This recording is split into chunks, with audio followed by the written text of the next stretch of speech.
मेरा नाम है समीर सिन्हा। मैं सत्यम मार्केटिंग से। हमारी कंपनी ये धातुओं को साफ करने का पाउडर बनाती है। अगर आप इस पाउडर को खरीदेंगे, इससे आप सोने के सिक्के, चांदी के सिक्के, आपके बर्तन, आपके गहने सब कुछ अच्छे से साफ कर सकती हैं। ये है हमारा मैजिक पाउडर। ये देखिए, फिर थोड़ी देर इसको पानी में ऐसे मिलाते रहिए। ये देखिए आप पानी कर, और ये रहा मैडम सिक्का। कितना पुराना है, देखिए कितना सब कुछ इसके ऊपर जम गया है। अब हम इसको डालेंगे इस जादुई पाउडर वाले पानी में। ये देखिए मैडम, हो गया ना एकदम बिल्कुल नया हरा सोना। सोना मैडम किसी का भी मन मोहित कर लेता है।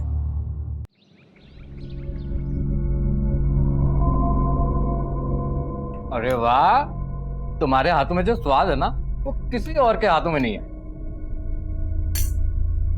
अरे क्या हो गया, रुक क्यों गई? अरे चोटी क्यों काट रही हो? तारीफ कर रहे हैं हम तुम्हारी। अच्छा, अरे हमारी जिंदगी में कोई और है नहीं, वो तो हम सिर्फ उदाहरण के लिए बोल रहे थे। तुम्हारे हाथों जैसा स्वाद किसी और के हाथों में नहीं है, लेकिन वो कोई और है नहीं। अब खिलाओ में।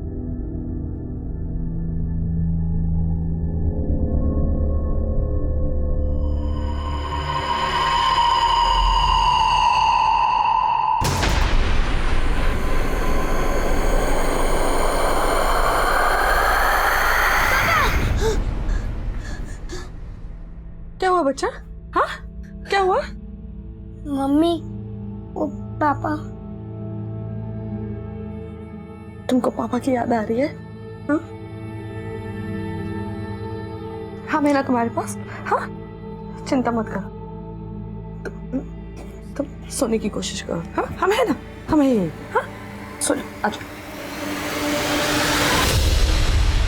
ये केस यूं तो एक हत्या से शुरू हुआ था, लेकिन ये एक हत्या हमें एक ऐसे गुनाह की ओर लेके जाने वाली थी जिसकी हैरानगी के किस्से हर इंसान की जबान पर थे। इस केस में अभी तक जिस आदमी की हत्या हुई थी उसका नाम सुशांत था, जो कि एक राजनीतिक कार्यकर्ता था।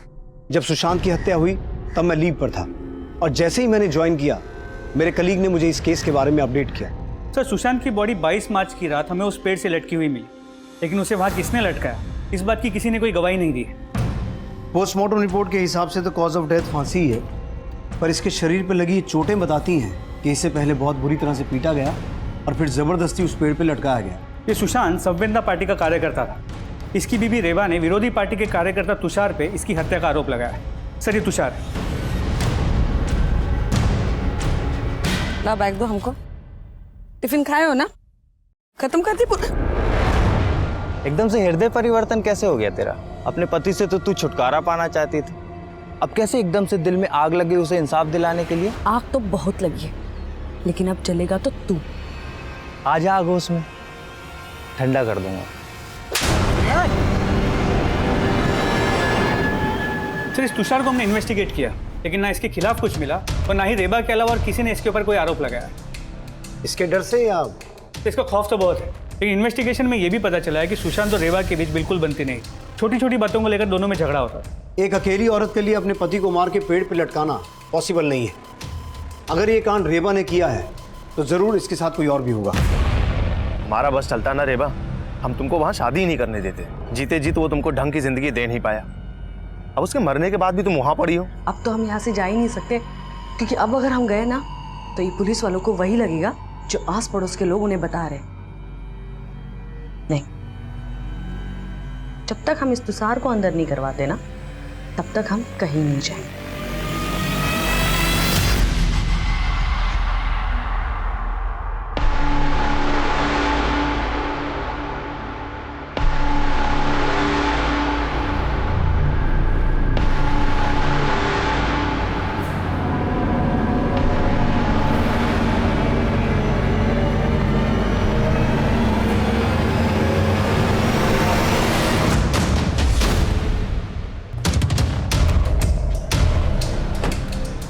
हमें आपसे कुछ बात करनी है।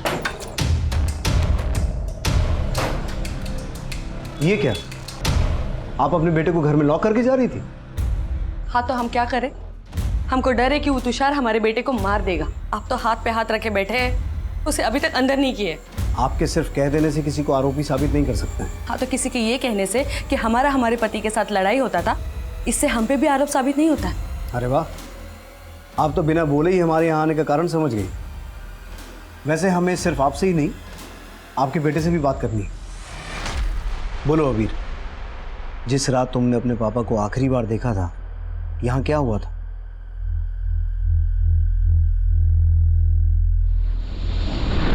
बेटा, हम जो नहीं कर पाए वो तुम करोगे।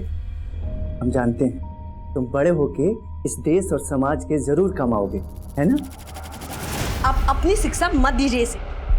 आपने तो अपनों के लिए कभी कुछ किया नहीं और बातें समाज और देश की करते रहते हैं। तुम सिवाय ताने देने के अलावा कुछ नहीं कर सकती क्या? अरे तंग आ गए हैं तुम्हारे पक पक सुन सुन के। अरे तंग तो हम आ गए। अरे एक फूटी कौड़ी कमाते नहीं आप, बस बैठे रहते और खाते रहते हैं। फिर क्या हुआ? उसके बाद क्या हुआ हम आपको बता दें। हमने हमारे पति को मार के लटका दिया। यही बुलवाना चाहते थे ना आप हमारे बेटे से? तो आप जो कह रही हैं वैसे ही हुआ था? किसी के बोले को तो आप सबूत मानते हैं नहीं। अगर मानते होते तो अब तक उस तुषार को अंदर कर दिए होते। अब पता नहीं वो इंसान हमारे साथ और हमारे बेटे के साथ क्या क्या करेगा। लेकिन आप तो ताकतवरों को बचाएंगे और हम मजबूरों को सताएंगे। ये औरत अपने आंसू दिखा के कोई राज छुपा रही है। इसकी कुंडली निकालो। सर,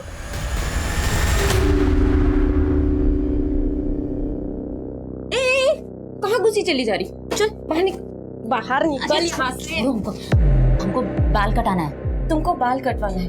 हाँ। और यहाँ चल बाहर निकल। हमको का भिखारी समझ के रखी हो? हमको पता है तुम ना ये ग्राहक लोग का बाल काटने के साथ साथ ना जेब भी काटते हो। और आज चल चल बाहर। रुको मैडम, ये देखो ये पैसे, ये लो।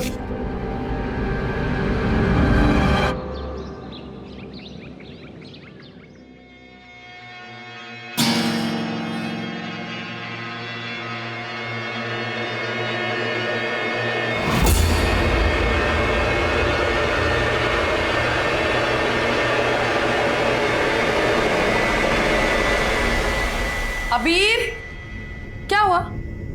क्या देख रहे हो? हाँ? कोई झांक रहा था यहाँ से। कोई झांक रहा था? कौन है?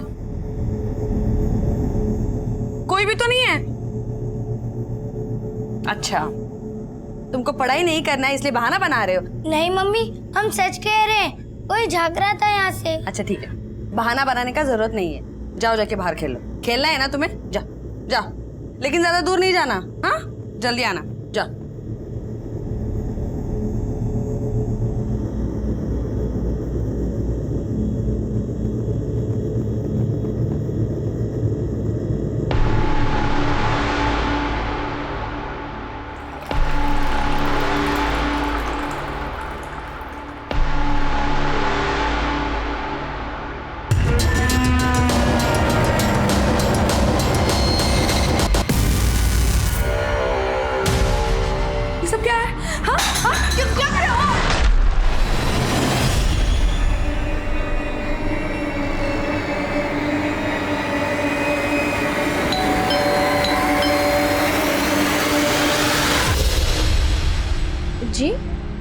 जी, मेरा नाम है समीर सिन्हा। मैं सत्यम मार्केटिंग से।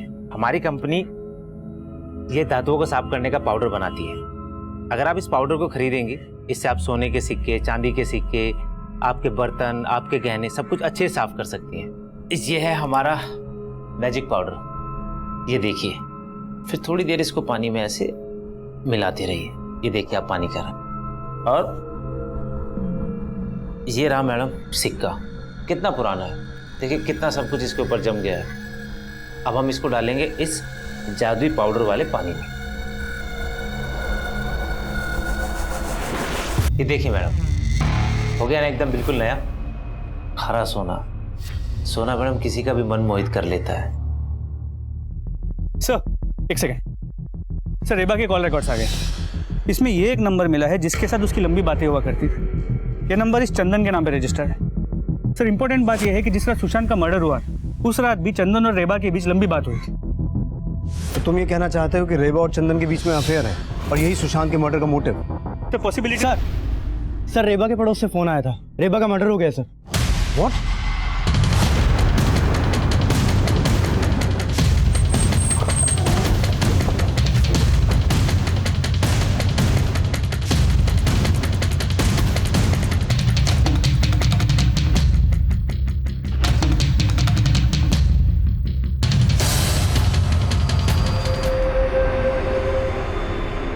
सर हत्या के साथ साथ लगता है घर में लूटपाट भी हुआ है। अनुज, हम रेबा पे शक करके कोई गलती तो नहीं कर रहे थे। हो सकता है तुषार ने ही रेबा को और उसने जानबूझकर इस हत्या को लूट की शक्ल दी हो। सर अबीर कह रहा उसने किलर को देखा है। बेटा तुम डरो मत, बताओ कौन था वो? उसने तुम्हारे सामने तुम्हारी मम्मी को मारा? नहीं अंकल, मैं बाहर खेलने गया था और जब वापस आ रहा था तो मैंने एक अंकल को घर से बाहर निकलते हुए देखा था। अच्छा हुआ तू आ गया। मालूम है तेरे माँ पे भूत आ गया था। भूत? हाँ, लेकिन डरने की बात नहीं है, मैं उनका भूत उतार दिया। जाके देख ले। सुन, लेकिन उनको परेशान मत करना। तो उस अंकल ने हेलमेट पहना हुआ था? रेड हेलमेट और रेड जैकेट।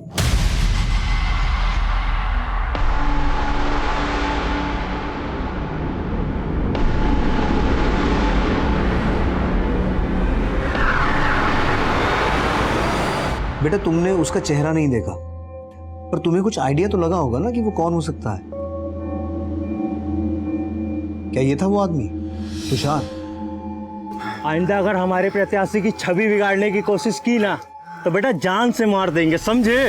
ये अंकल भी गंदे, इन्होंने भी पापा को। तो क्या इसी ने तुम्हारी मम्मी को, मेरा मतलब है हेलमेट में यही था?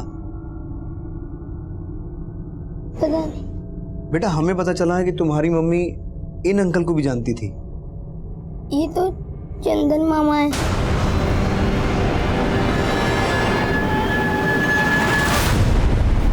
रेबा ने कभी ये नहीं बताया कि उसका कोई भाई है, और अबीर कह रहा है चंदन उसका मामा है। अगर ये चंदन रेबा का भाई है तो रेबा के पति के मौत के दौरान यहाँ दिखाई क्यों नहीं दिया? इस चंदन को भी समझते हैं, लेकिन अबीर भी अभी यही गवाही दे रहा है कि तुषार ने सुशांतों को जान से मारने की धमकी दी थी।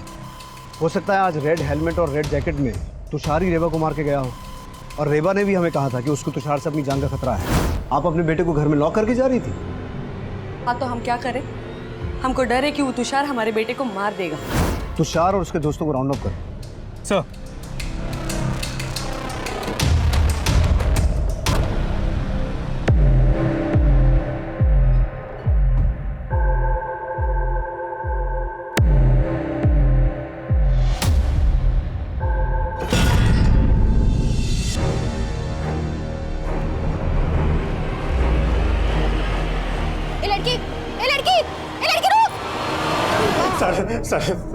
सर मैं मानता हूँ सुशांत से मेरा झगड़ा हुआ था, पर उसे मैंने मारा नहीं है सर, सच में। तूने सुशांत को ही नहीं उसकी बीवी रेबा को भी मारा है। लाल हेलमेट और लाल जैकेट पहन के गया था ना वहाँ। क्या बोल रहे हैं सर? लाल जैकेट? सर कुछ क्या कहा था तूने रेबा के बेटे को? उसकी माँ पे भूत चढ़ा है, मेरा भूत हम उतारते हैं। सर ऐसा कुछ, सर सच में कुछ नहीं। सर कुछ नहीं। हेलो चंदन। हाँ जी बोल रहा हूँ, आप कौन? मैं किशोरपुरी पुलिस स्टेशन से सब इंस्पेक्टर अनुज बोल रहा हूँ। आप रेबा के भाई हैं? हाँ, वो हमारी चचेरी बहन है। बात क्या है? दरअसल रेबा का मर्डर हो गया। अब जल्द से जल्द किशोरपुरी पुलिस स्टेशन आ जाइए। सर, रेबा के भाई चंदन ने बताया वो अर्जेंट काम से कोलकाता गया हुआ है, 3 दिन बाद आएगा। जीजा की मौत पर आया नहीं, और बहन की मौत के बाद बोल रहा है कि 3 दिन के बाद आएगा। चंदन ने बताया कि रेबा का सगा भाई नहीं है, कजिन भाई है, वो भी दूर का रिश्ता है। दूर का रिश्ता? लेकिन रेबा के साथ कांस्टेंट फोन पे टच में था। ये रिश्ता इतना भी दूर का लगता नहीं है। जी सर, इसलिए चंदन और रेबा के अफेयर के एंगल को रूल आउट नहीं कर सकते। तुषार भी मुंह नहीं खोल रहा है, और रेबा के घर में कोई फोर्स एंट्री का निशान नहीं था। और रेबा के बेटे अबीर के बयान के मुताबिक जितनी आसानी से वो रेड हेलमेट वाला आदमी घर से निकल रहा था, लगता है कि रेबा उसको जानती थी। हम अब तक ये सोच रहे थे कि रेबा ने सुशांत को मरवाया होगा, लेकिन ये भी तो हो सकता है जिसने सुशांत को मारा उसी ने रेबा को खत्म कर दिया, क्योंकि हम रेबा पे शक कर रहे थे। अगर रेबा फंसती तो वो भी फंसता। सर होने को तो कुछ भी हो सकता है। अनुज, जरा पता करो ये चंदन वाकई कोलकाता में है या झूठ बोल रहा है। चांसेस इस बात के भी हैं कि सुशांत को चंदन नहीं मरवाया हो, और वो रेड जैकेट और रेड हेलमेट वाला आदमी भी ये चंदन ही हो।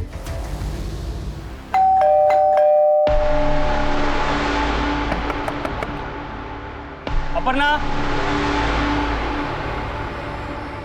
अपर्णा,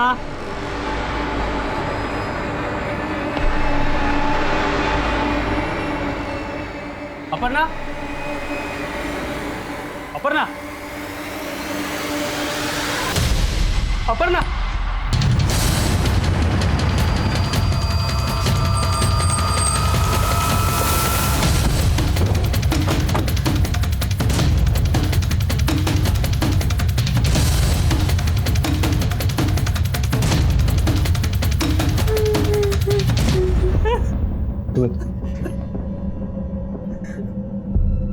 साहब ये क्या हो गया साहब?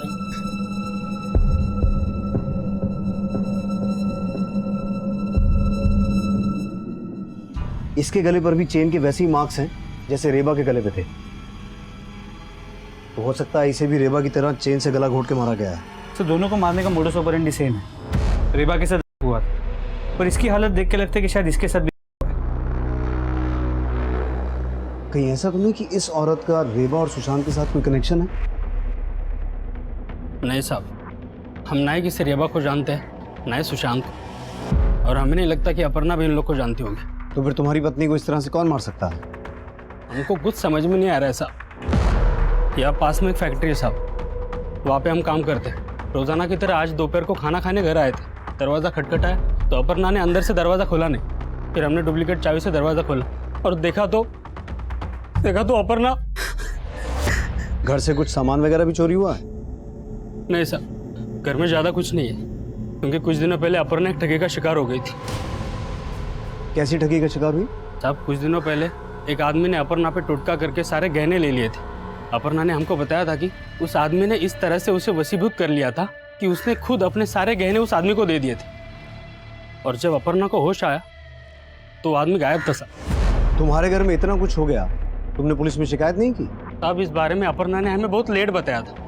वो डर गई थी अगर ये बात हमें पता चल गई तो हम उस पर नाराज हो जाएंगे, लेकिन एक दिन हमें गहने मिले नहीं तो उसने सब कुछ बता दिया। तो कौन हो सकता है जिसने वो सब किया? तुम्हें किस पे शक है? हमको नहीं मालूम साहब, लेकिन अपर्णा ने हमें बताया था कि वो किसी मार्केटिंग कंपनी का सेल्समैन बन के आया था, लेकिन उस कंपनी का नाम अपर्णा याद नहीं रख पाई।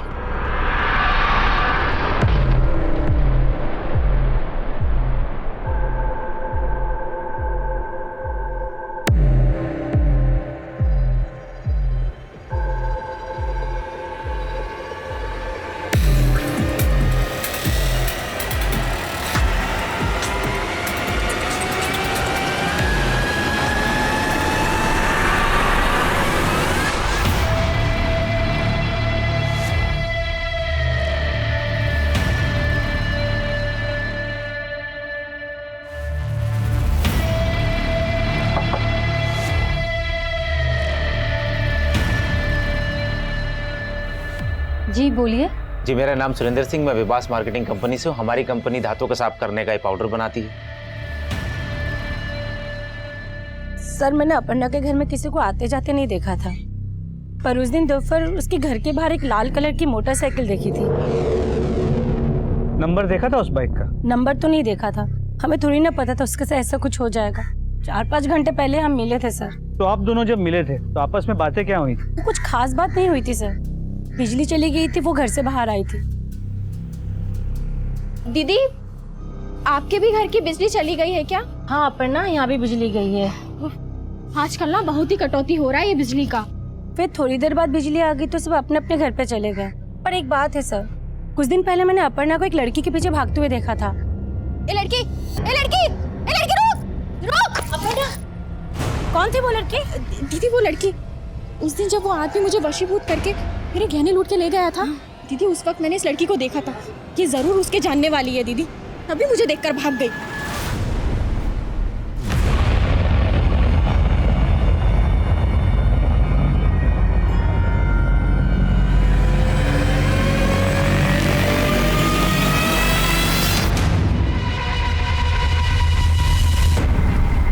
सर अपर्णा के पड़ोसन ने बताया कि जिस लड़की का पीछे अपर्णा कर रही थी, हो सकता है वो उस आदमी से जुड़ी हो जिसने उसे वशीभूत करके उसके सारे गहने लूट लिए। और उसने ये भी बताया कि उसने अपर्णा के घर के बाहर एक लाल बाइक देखी थी। और अबीर ने हमें बताया था कि जो आदमी उनके घर से बाहर निकल रहा था उसने लाल रंग का हेलमेट और लाल जैकेट पहनी हुई थी। और उसने अबीर से कहा था, अच्छा हुआ तू आ गया, मालूम है तेरे माँ पे भूत आ गया था। ये अपर्णा का वशीभूत होना, रेबा में भूत आने की बात बोलना, ये चक्कर क्या हो सकता है? सर रेबा और अपर्णा के ऊपर मर्डर केसेस में मोडस ऑपरेंडी सेम है। आई स्ट्रांगली फील कि किलर एक ही है। शायद जो लाल रंग की बाइक रखता है और लाल हेलमेट और लाल जैकेट पहनता है। रुक जा लड़की, रुक।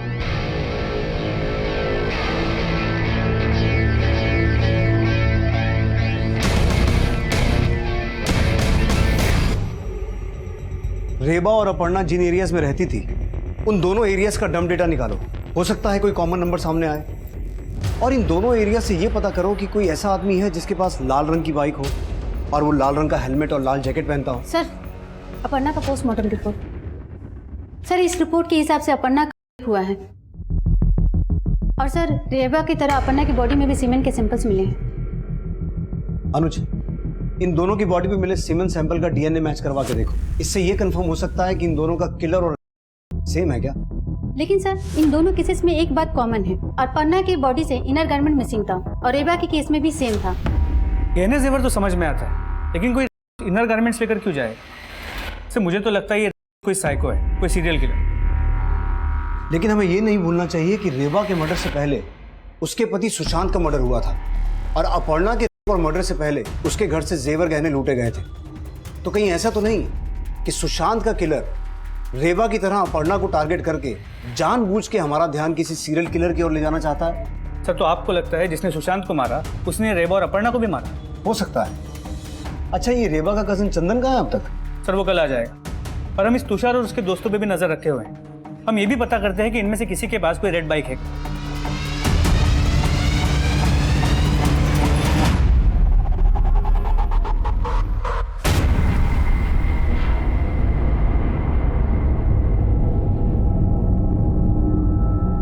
ये सच है कि रेबा और सुशांत जीजा जी में बनती नहीं थी, लेकिन अब क्या फायदा, हत्या तो दोनों की हुई है। हमें तो दोनों के लिए इंसाफ चाहिए। अगर आपको इंसाफ की इतनी चिंता है तो जब उनकी मौत हुई आप आए क्यों नहीं? सर हम उस समय कोलकाता में थे। सुशांत की जब हत्या हुई तब कहाँ थे आप? रांची गए हुए थे, काम के सिलसिले में आते जाते रहते हैं। जब सुशांत की हत्या हुई थी उस रात आपकी रेबा से आधा घंटा बात हुई थी फोन पे। बहन थी हमारी, बात होती रहती थी। वो सुशांत जीजा जी की स्थिति को लेकर बहुत चिंतित थी। राजनीति के चक्कर में उन्होंने न जाने किससे किससे दुश्मनी पाल ली थी और उसको जो डर था वही हुआ। जीजा जी खुद तो गए, हमारी बहन रेबा को भी लेके गए। हमको तो अबीर का बहुत चिंता हो रहा है। हम अबीर को अपने साथ में लेके जाएंगे। मैं आई कमिंग सर? अबीर बेटा, बेटा घबरा मत, मामा आ गए। हम तुझे अपने साथ लेके जाएंगे। हमको आपके साथ नहीं जाना।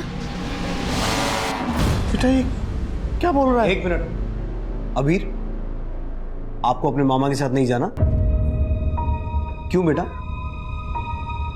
तुमसे कितनी बार कहा है, छोड़ो यहाँ पे, चलो हमारे साथ। ए, तू हमारे बीबी को लेकर जाएगा? चल निकल, निकल यहाँ से। अरे चल निकल। अरे क्या कर रहे हैं और आप? आइंदा यहाँ आए ना तो हमसे बुरा कोई नहीं होगा। अरे अच्छा नहीं होगा ये।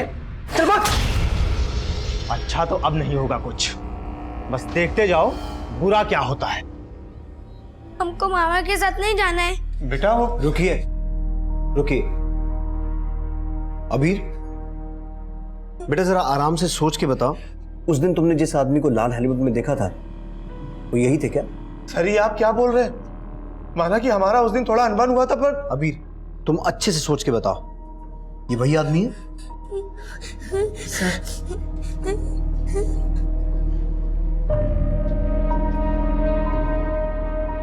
अबीर तो बच्चा है, उसको कहाँ इतनी समझ है। आप बेकार हम पे शक कर रहे हैं। शक तो करेंगे ही ना।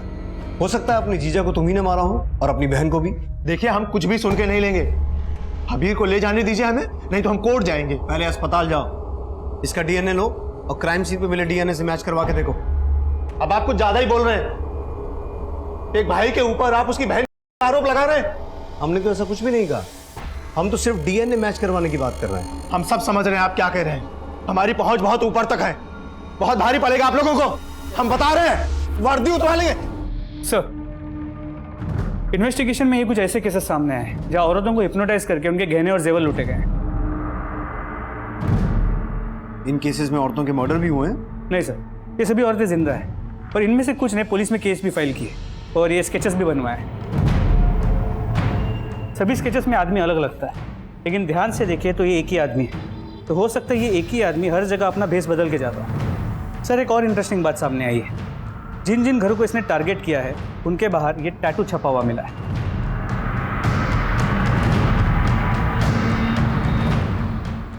अपर्णा के घर के बाहर ऐसा ही टैटू था, लेकिन रेबा के घर के बाहर ऐसा कोई टैटू नहीं था।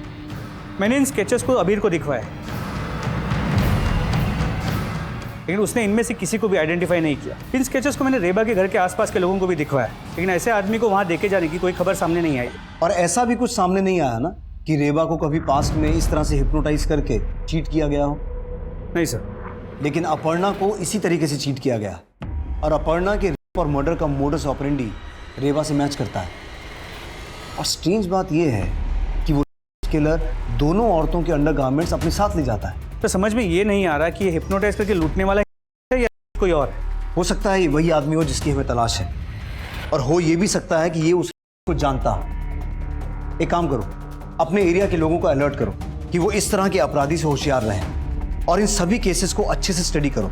आई एम श्योर तुम्हें ऐसे केसेस भी मिलेंगे जहां औरतों के साथ और मर्डर हुआ है और उनके अंडरगारमेंट्स भी गायब है।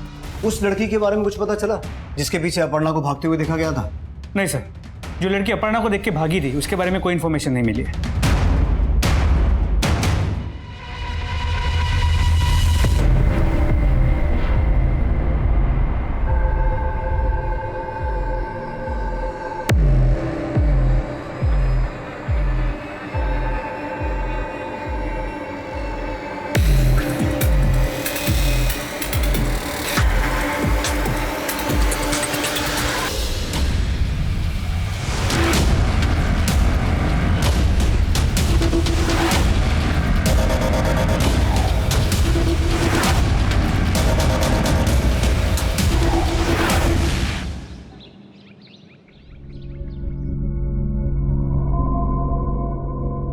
अरे वाह, तुम्हारे हाथों में जो स्वाद है ना वो किसी और के हाथों में नहीं है।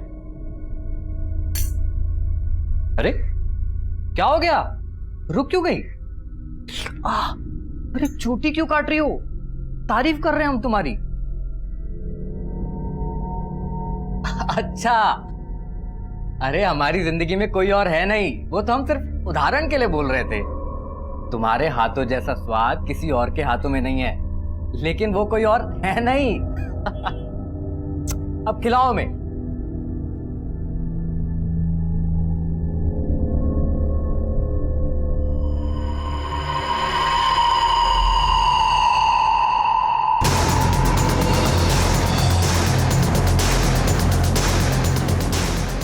सब इधर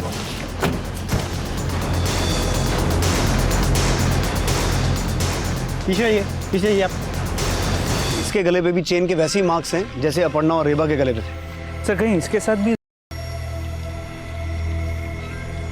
रेनू, जरा चेक करो इसके इनर गारमेंट्स हैं या नहीं। ए तुम लोग पीछे हटो। सर, इसके इनर गारमेंट हैं। सर, कहीं इस बार इनर गारमेंट्स को छोड़कर ये किधर हमें कंफ्यूज करने की कोशिश तो नहीं कर रहा?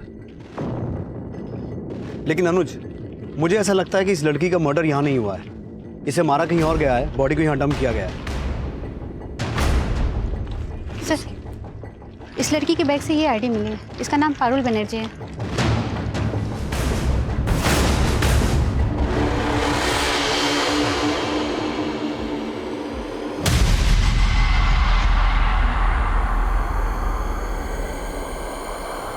पारुल ट्यूशन पढ़ने गई हुई थी, घर नहीं लौटी तो वहां फोन किया था, वहां से बोला कि आज वो वहां पर भी नहीं पहुंची थी। पारुल की बॉडी मिलने से पहले हमें अपर्णा और रेबा नाम की 2 औरतों की लाशें मिली थी। ये हैं वो दोनों। आप जानते हैं इन्हें? नहीं सर, हम इन्हें नहीं जानते। शायद आप जानती हो, आपने कभी पारुल को इनके साथ देखा हो? नहीं सर।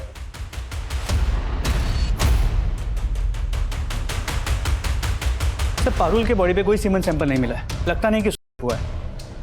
रेबा और अपर्णा की तरह पारुल के इनर गारमेंट्स भी गायब नहीं थे और आपका भी कोई साइन नहीं। सर चक्कर क्या है, कुछ समझ में नहीं आ रहा। अनुज, रेबा और अपर्णा की बॉडी हमें उनके घर से मिली थी। कहीं ऐसा तो नहीं कि किसी ने अखबार में उस चेन किलर के बारे में पढ़ के उसका मोडस ऑपरेंडी पारुल के मर्डर में इस्तेमाल किया है? सर देख सकते। हाँ मिश्रा बोलो। क्या? हाँ ठीक है, 1 सेकंड। सर कांस्टेबल मिश्रा का फोन है। गोविंदपुर में एक ऐसा घर मिला है जिसके बाद ठीक उसी तरह का टैटू है जिस तरह का टैटू अपर्णा के घर के बाहर, लेकिन अब तक वहां पे लूट नहीं हुई।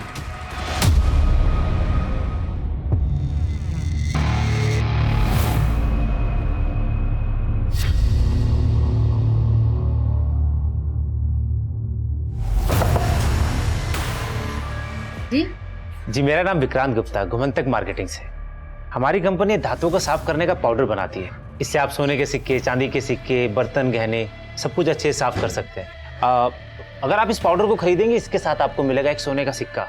अच्छा, अब तो मुझे हिप्नोटाइज करेगा कर? मैं भी तो देखूं तू औरतों को कैसे बेवकूफ बनाता है। रेनू, अभी तो ये यहाँ कुछ भी नहीं कर पाएगा। अब ये जो भी करेगा जेल में करेगा।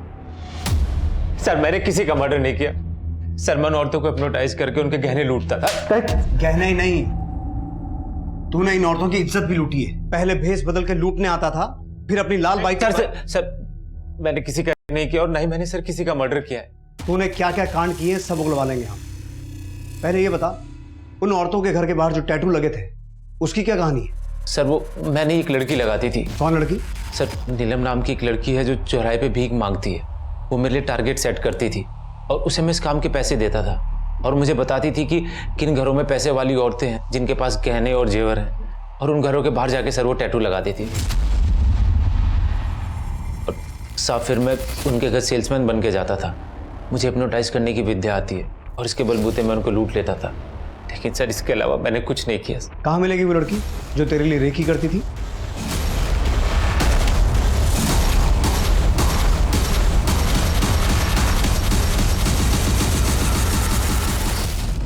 बोल। साहब मैं तो सिर्फ पैसे के लिए उसके साथ काम करती थी, बाकी उसके बाद वो औरतों के साथ क्या करता था मुझे नहीं मालूम, कसम से नहीं मालूम। नहीं। रेनू याद दिलाओ इसे।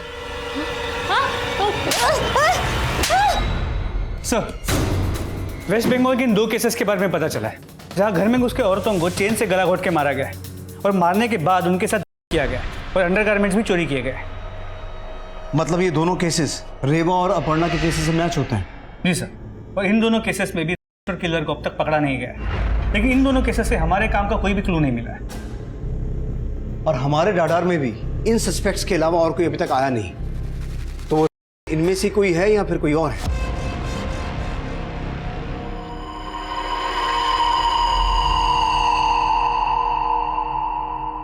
सर कभी कभी मुझे ऐसा लगता है कि अबीर को उस लाल हेलमेट वाले के बारे में सब कुछ पता है, लेकिन वो हमें कुछ बता नहीं रहा है।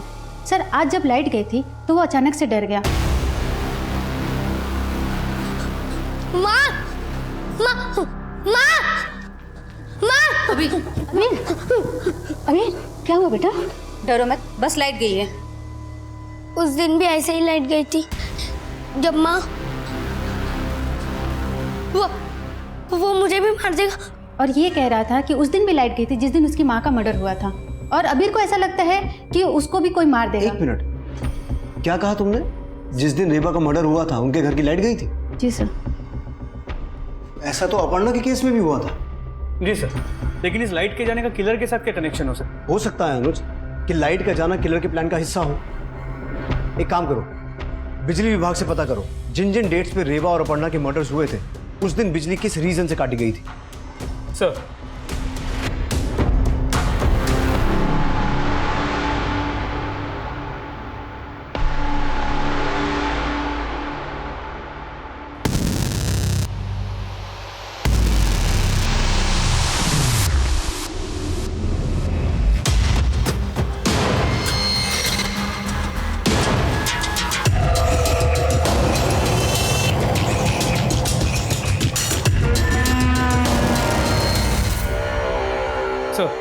बिजली विभाग वालों से बात हुई। जिस दिन पे रेबा और अपर्णा का मर्डर हुआ था, उन्होंने कहा उस दिन उस एरिया में उन्होंने बिजली काटी ही नहीं थी। तो फिर बिजली गई क्यों और अपने आप आ भी गई? सर एक्चुअली इन गाँवों में जहाँ पे ट्रांसफार्मर्स होते हैं वहाँ कोई सिक्योरिटी नहीं होती, तो जिस किसी को भी पावर सप्लाई बटन का नॉलेज होता है वो अपनी मर्जी से बिना किसी को पता चले ऑन और ऑफ कर सकता है। तो पक्का वो किलर ही ऐसा करता होगा, और हो सकता है किसी और एरिया में इसी तरीके से वो औरतों को टारगेट करने का सोच रहा हो। अनुज, सभी एरियाज में अपनी टीम्स को अलर्ट करो। उन्हें कहो कहीं भी सडन इलेक्ट्रिसिटी फेलियर की न्यूज आए तो वो समझ जाए किलर वहीं कहीं है।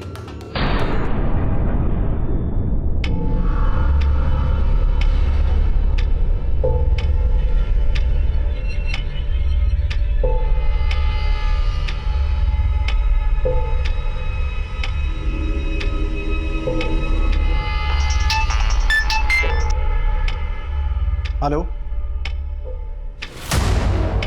कहाँ लाइट गई है? पुटकी में। अलर्ट रहो, हम पहुंच रहे हैं।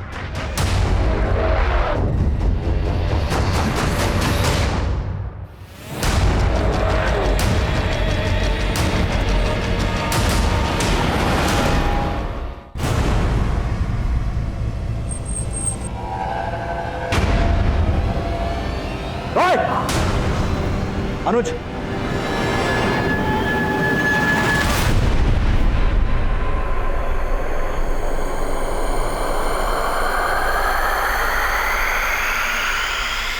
हमको बहुत बुद्धि दिया ऊपर वाला, पर इस खोपड़ी में क्या गड़बड़ है साला? औरत का भूत दिमाग से उतरता ही नहीं। तेरा भूत तो हम उतार देंगे। ये बता, रेबा और अपर्णा के अलावा पश्चिम बंगाल की उन 2 औरतों के साथ इसी तरीके से मर्डर किया था ना? और कितने कांड किए हैं? कभी गिने नहीं, बस जगह जगह ढूंढ के हम ऐसे औरत खोजते थे जो दिन में अकेली रहती थी। उस एरिया का ट्रांसफार्मर खोज के बिजली गुल कर देते थे, फिर सब लोग बाहर आ जाते थे। फिर हम देखते थे कि किस घर से कोई अकेली औरत या लड़की बाहर आती है। हम समझ जाते थे कि वही हमारा टारगेट है। मैडम, हम बिजली विभाग से हैं। थोड़ी देर पहले आपके एरिया में जो लोड शेडिंग हुआ था ना, ओवरलोड की वजह से हुआ। इसकी वजह से आपकी घर की पॉइंट्स चेक करना है। ठीक है, आइए।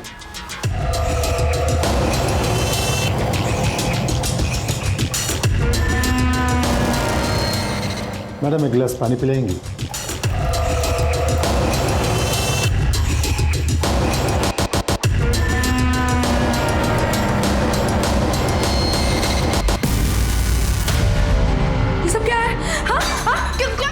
फिर उसके साथ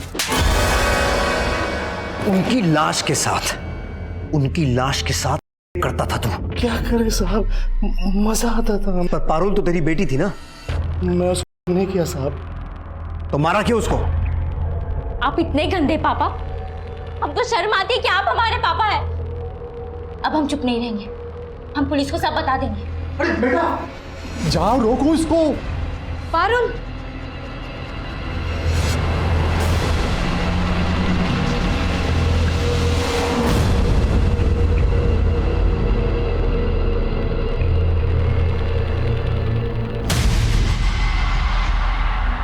हमारी बीबी ने हम पे भरोसा कर लिया था साहब, और उस दिन हमने पारुल को रोक लिया, पर आगे रोकना मुश्किल था।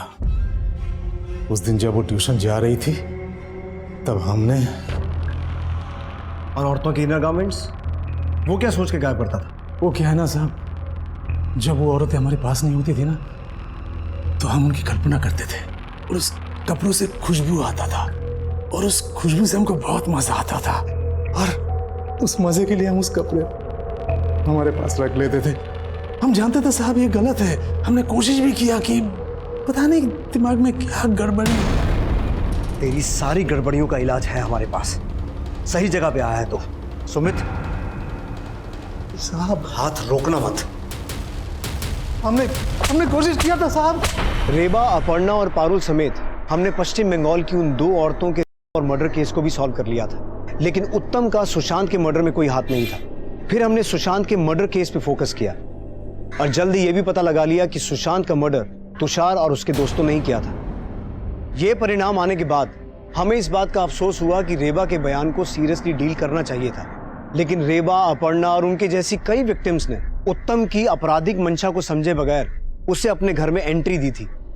वो अपराध की दस्तक को भांप नहीं पाए थे, लेकिन पारुल अपने पिता को समझ चुकी थी। अगर पारुल की मां ने उसकी बात का भरोसा करके उसका साथ दिया होता तो शायद पारुल की जान बच सकती थी। अब मैं आपसे इजाजत चाहता हूं। आप देखते रहिए क्राइम पेट्रोल दस्तक। मकसद बताना नहीं, बचाना है।